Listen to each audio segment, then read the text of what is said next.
পেছনের গুনাহগুলোকে ক্রস করে দেয়।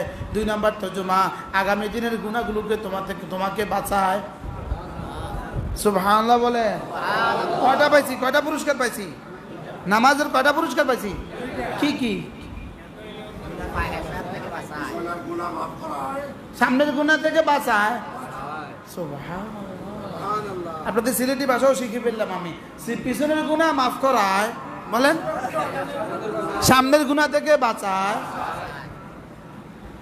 আপনি বলুন তো, কি বলছি? মাফ করায়।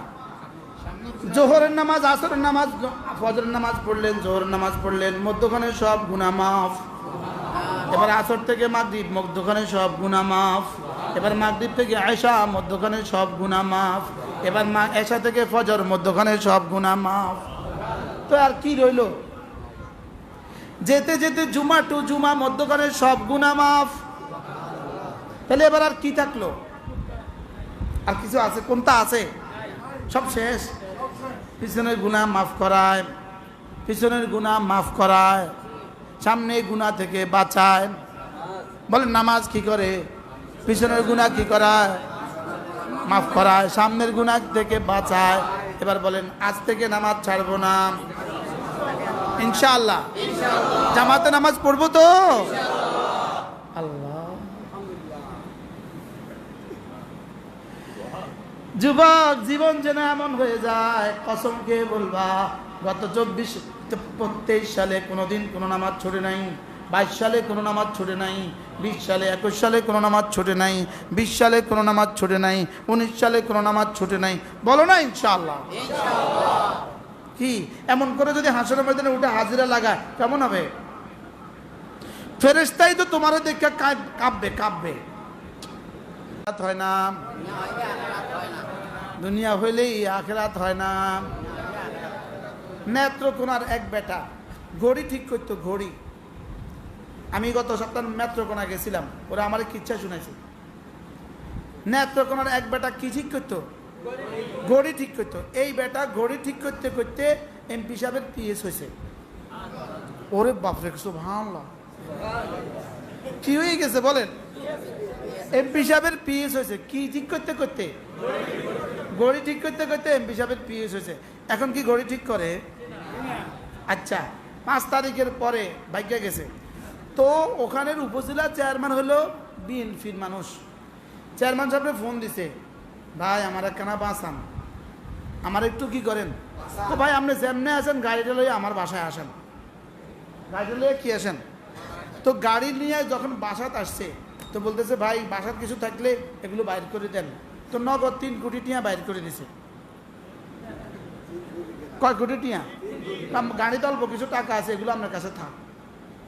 তো গাড়িতে অল্প কিছু টাকা থুইয়া চেয়ারম্যান সাহেবের কাছে থুইয়া, চেয়ারম্যান সাহেবের কাছে মোটামুটি ঘন্টাখানিক রয়েছে। এর মধ্যে ছাত্র জনতা আয়া পড়ছে, টাকাটা থুইয়া বাগছে। কত গেছে? এবার এক জায়গা গিয়া একজনকে ফোন দিছে, কই শোন, আমার ঘরে খাটের নিচে কিছু টাকা আছে, ওই টাকাগুলো আইনা আমারও অমুক জায়গাত পৌঁছায় দাও। এবার করছে কি, অমুক জায়গাত যখন ওই বেটা যখন গেছে, এই বেটা এত টাকা দেখে তো মাথা খারাপ। এবার সবগুলো টাকা হজব কইরা না, কোনো টাকা ঢুকা নাই। আচ্ছা এবার বলেন তো, তার টাকা গেল কই? তাইলে বোঝা গেছে দুনিয়া হইলেই আখিরাত হয় না, আর আখিরাত হইলেই কি হয়? যে কোনো মানুষ দেখবেন আপনি, যে কোনো মানুষ দুনিয়াতে অনেক বড় সড়ো হয়ে আছে, দামি হয়ে আছে, ডিসি হয়ে আছে, ডাক্তার হয়ে আছে, প্রফেসর হয়ে, দেখবেন এই বেটা মাঝে মাঝে স্বীকার করে, আমার মা না মাঝে মাঝে তাহাজ্জুদ পড়তো। বলে কি বলে না? দেখবেন ডিসি সাহেব বক্তৃতা কি বলে, আমার দাদিকে দেখছি নামাজ পড়তো। কি বলে বলেন? আমার দাদিকে দেখছি কি পড়তো? কোনো ডিসি সাহেব কোনোদিন বলে না আমার দাদা গরু চোরা ছিল। বুঝেন নাই কথা কি বলছি? কোনো ডিসি সাহেব কোনোদিন কইছে আমার দাদা গরু চোরা ছিল? যদি থাকেও কয় না, যদি থাকেও কি বলেন না। আর কোনো গরু চোরের নাতি দাদা ডিসি হয়ও না। দুনিয়া হইলেই, আমি কি বুঝাতে চাইছি, দুনিয়া হইলেই, আখিরাত হইলে, হ্যাঁ যদি আখিরাত হইয়া আল্লাহ দুনিয়াও বাড়ায় দেয় এই মানুষগুলোর মতো আর কি, তাহলে তো দুনিয়াও সুন্দর আখিরাতও সুন্দর। আরে সুবহানাল্লাহ বলে না। 3টা পয়েন্ট শিখছি, হাজি সাহেব কনকিত 5 পয়েন্ট বলে দুনিয়া হইলেই আখিরাত হয় না, আখিরাত হইলেই। এবার দুনিয়া হইয়া যদি আখিরাত লগে হয় তো অসুবিধা কি? শুকর আলহামদুলিল্লাহ, সুবহানাল্লাহ বলে। দুনিয়া হইয়া আমার নানা, আমার আপন নানা কোটিপতি ছিল, কোটিপতি ছিল। আমি নানাজিকে দেখছি, নানাজি চালের বস্তা আছে না, চালের বস্তা, প্রতিদিন বিকেল বেলা চালের বস্তা ভর্তি করে টাকা, চালের বস্তা ভর্তি করে টাকা উঠেছে। আমনে কন, লেকিন এই লোকটা করতো কি, এই হলো তার গদি, এই হলো তার টেবিল, এই হলো এখানে বসে থাকতো, বসে বসে কোরআন শরীফ পড়তো। কত খতম কোরআন শরীফ তিনি তার গদিতে বসে দিয়েছে, আল্লাহ ছাড়া কেউ জানে না।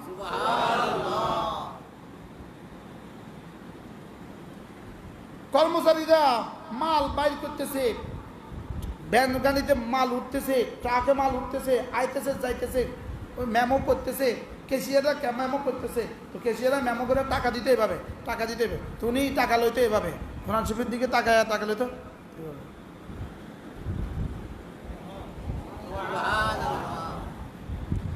দুনিয়া হলে কি লস নেই? তাহলে দুনিয়া হলে আখিরাত কামানোর সুযোগ আছে না নাই? এই নিজের গদির পাশে এখানে একটা বাক্স রাখতো, বাক্স, একটা বাক্স ছিল, বাক্স, বাক্সের মধ্যে লেখা ছিল আপনার আখিরাতের জন্য সঞ্চয় করুন।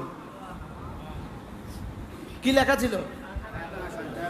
কর্মচারীদেরকে বলতো প্রতি 1000 টাকার মধ্যে 1 টাকা, 1000 টাকাতে 1 টাকা প্রতিদিন বিকাল বেলা এই ক্যাশের মধ্যে থুই দিবি। 1 লাখ টাকা বেচছে, 100 টাকা থুয়ে দে। লেখা আছে আপনার আখিরাতের জন্য সঞ্চয় করুন। তো পাইকাররা যখন আসতো, পার্টি যখন আসতো, পার্টিতে দেখা যেত, বড় বড় পার্টি আসতেছে, পার্টিতে দেখা যেত, দেখেন বাক্সটার দিকে দেখেন কি লিখতো, বাক্সত কি লেখা আছে?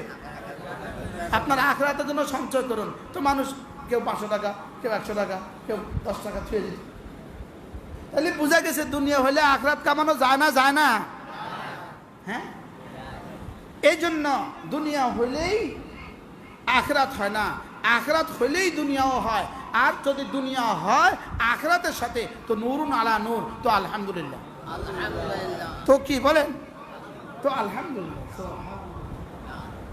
তাইলে আমার আখিরাতের জন্য কি করতে হবে? হাসানা সংগ্রহ করতে হবে। হাসানার 1 নম্বরটা কি ভুলে গেছি? লা ইলাহা ইল্লাল্লাহ, লা ইলাহা ইল্লাল্লাহ, লা ইলাহা ইল্লাল্লাহ। এটা হলো হাসানার 1 নম্বর। হাসানার 2 নম্বর হলো জামাতের সাথে নামাজ। হাসানার 2 নম্বর কি বলেন? দুনিয়াতে 1 নম্বর মুদ্রার নাম কি? এবার দুনিয়াতে আখিরাতের হাসানার 2 নম্বর মুদ্রার নাম কি? নামাজ। 2 নম্বর মুদ্রার নাম কি? দুনিয়ার 2 নম্বর মুদ্রা হলো ডলার। 2 নম্বর দ্বিতীয় প্রধান মুদ্রার নাম কি? না, ডলার নাম না, ওমানের দিনার, না, ওমানের রিয়াল কয় না, দিনার কয়। ওমানেরটা হলো ডলারের থেকে দাম বেশি, প্রায় 250 টাকা। হ্যাঁ, প্রায় কত টাকা? ওমানেরটা প্রায় 250 টাকা। তাইলে আখিরাতে 2 নম্বর ডলারের নাম কি? 2 নম্বর কারেন্সির নাম কি? জামাতে নামাজ। বলেন কি? আবার বলেন জামাতে নামাজ। যার ইমানটা ঠিক জামাতে নামাজ ঠিক, যার ইমান ঠিক জামাতে নামাজ ঠিক, আল্লাহর কসম খায়া বলা যায় নিশ্চিত বিনা হিসাবে জান্নাতি। সহজ করে দিছি। জামাতে নামাজ পড়বো তো? আপনি বলবেন হুজুর এভাবে কসম খায়া কেন বললেন? জামাতের সাথে নামাজ পড়ে তো আবার গুনাহও করতে পারে। জামাতের সাথে যে নিয়মিত 40 বছর নামাজ পড়ে সে আবার গুনাহ করে কেমনে? বুঝেন না কথা? ইন্নাস সালাতা তানহা আনিল ফাহশাই ওয়াল মুনকার ওয়া লাযিকরুল্লাহি আকবার। নামাজের প্রথম পুরস্কার হলো নামাজ তোমাকে গুনাহ থেকে ফেরায়। নামাজ তোমাকে কি করে? এইটা কিন্তু দুইটা তর্জমা আছে, দুইটা তর্জমা, আজগবি দুইটা তর্জমা আছে। এক নাম্বার তর্জমা, নামাজ